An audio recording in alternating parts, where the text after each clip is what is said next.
Ever since I was a child, the basement of our old family house had been the source of my nightmares. Hidden beneath creaky floorboards, it was a dark abyss where daylight feared to tread. The air was always cooler near its door, a silent whisper of the dread that lay beyond. My parents warned me never to venture down, but it wasn't their admonitions that kept me away.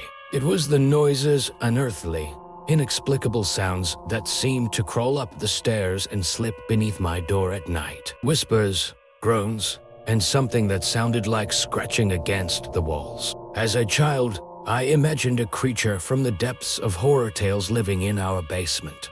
Years passed, and the fear that had gripped my childhood eventually faded into an uneasy truce with the unknown. I moved away for college, then work, leaving behind the house and its basement specter. Yet, the death of my father and the inevitable return to my childhood home to settle affairs brought me face to face with the past. The house was as I remembered, but now it seemed smaller, less imposing except for the basement door, which stood as a dark reminder of my once paralyzing fear. I decided it was time to confront the monster of my childhood. One evening, armed with a flashlight and a resolve forged from years of curiosity and a desire to face my fears, I opened the basement door. The familiar chill greeted me, a cold breath from the bowels of the house. The stairs groaned under my weight, a symphony of protest as I descended into the darkness. The beam of my flashlight cut through the shadows, revealing a basement cluttered with memories, boxes of old photographs, furniture covered in sheets, and forgotten toys.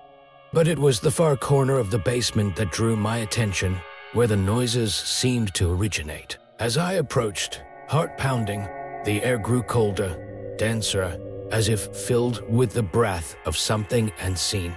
Then, amidst the clutter, I saw it a small, makeshift habitat hidden behind old furniture. Within, a creature unlike any I had imagined. It was small, frail, its body covered in patches of fur, eyes that reflected a deep intelligence, and, perhaps, sadness. It recoiled from the light, a hiss escaping its thin lips.